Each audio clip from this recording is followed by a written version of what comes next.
Whatever. Guys, please agree with me. This word, whatever, is the most irritating word in the English language. You know, when my daughter was growing up, she often used whatever in her conversations. This word is so popular here in the US and I suppose globally. Whatever. You know, this word used to bother me because why would anyone be so indifferent? I absolutely hated this word. It sounded so disrespectful to me. Guess what? While trying not to let this word bother me, a eureka moment occurred. I understood its true meaning. I figured that whatever attitude is a powerful way to live. So let me share how practicing whatever attitude can lead you to freedom and success in your pursuits. Let's get started.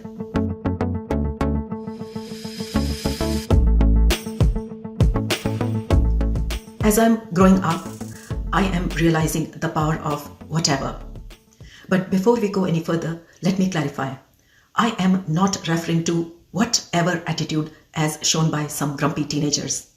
I am talking about whatever as it is spoken by mature, sane people.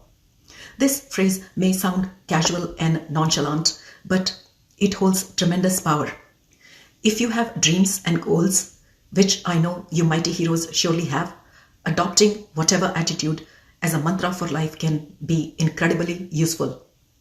It has been for me for sure. Basically, guys, my take on this slang is that it's a casual way of expressing indifference or detachment. In the context of our conversation today, we are talking about detachment from the outcome of our actions. I have been practicing detachment or so-called chill attitude for a while now. But guys, personal mastery requires continuous practice. I am by no means an expert. In fact, far from it.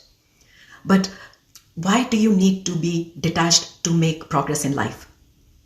So we can free ourselves from the grip of fear. Instead of getting too focused on the result, getting worried and frustrated, we can enjoy the journey and keep peace in our heart. Osho said this so beautifully. Don't seek, don't search, don't ask, don't knock, don't demand. Relax. If you relax, it comes. If you relax, it is there. What he's talking about is chill attitude, detachment. Detachment can empower us to become fearless. Fear often arises from our deep emotional connection to specific outcomes, people, or situations.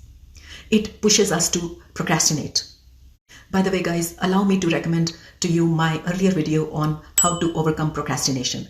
The link to this playlist is in the description below. So, detachment to outcome pulls us out of procrastination mode. Detachment liberates us from the grip of intense emotions that come with attachment. If I apply for this job, I should get it. If I invest in this stock, then there should be gains. If I love my children, then they should love me back. If I go on this diet plan, I should lose 10 pounds. If I propose to this guy, then he should say yes. So you get the picture, right? Now stop this video and think about what you have been procrastinating about and why. Ask yourself, how would detachment inspire you to get out of this funk? As you're asking these questions, do you see how you get excited about possibilities, but at the same time feel anxious thinking about the result? What if my plans flop? When we cultivate a sense of detachment, we distance ourselves from emotional entanglement, emotional drama. We get a clearer perspective, open mindset, and a more objective assessment of the situation. It allows us to move from indecisiveness to decisiveness, from dreaming to action. In my role as a leadership coach, as a person with aspirations, and as a keen observer of life, I have come to see that indecision and inaction are formidable roadblocks on the path to mastery. They are like thick fog obscuring your way towards your dreams and desires. Let me share my story. In the year 1998 in England, after enduring several grueling years of training in obstetrics and gynecology, passing the ever so difficult Royal College exam and obtaining a degree in obstetrics, I made the epic decision to leave a magnificent career, abandon my practice and patients, and forego financial stability. I left All of that to become a trainee in pathology in the United States.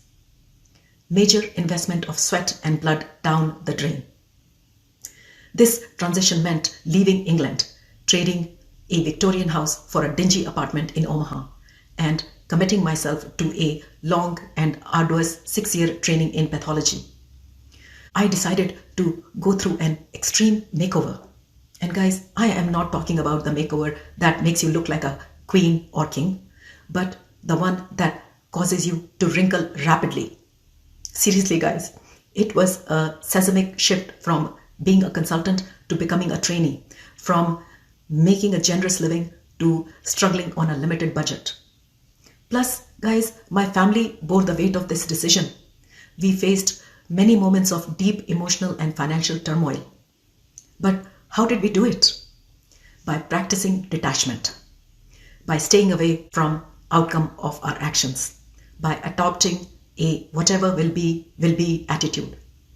My dream could have been squashed if I was too focused on the outcome. It could have been an epic failure. I know that as you listen to my story, you are thinking that you have gone through something similar or even worse. Yes, that is precisely my point.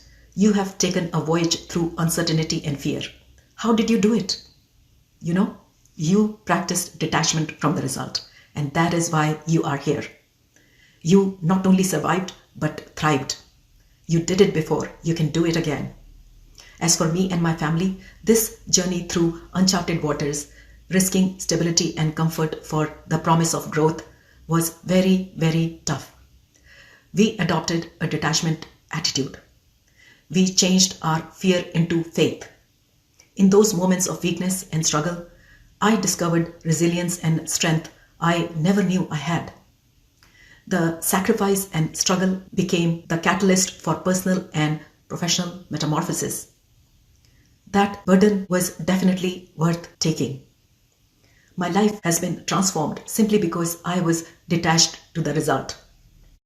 Would I take a chance again? Yes, absolutely. Guys, if you want to realize your dreams, use all your gifts and talents, you have to jump in without fear and without attachment to the outcome. I am not suggesting you don't think about the desired result. What I'm saying is that you shouldn't be attached to it. There is a beautiful verse in Bhagavad Gita that clarifies my point. Detachment is not that you own nothing. Detachment is that nothing owns you. Isn't it beautiful?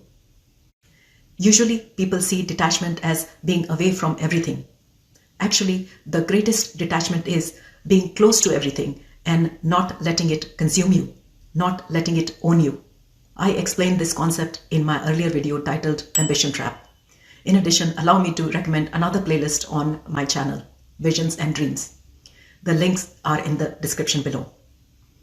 When my dear husband married me, he knew he is signing up for a roller coaster ride.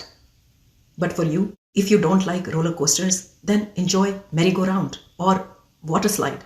But don't sit on the sidelines. Don't sit on the bleachers. Play the game. You are capable, strong, determined. You can win this game. There is nothing beyond your reach. Take charge.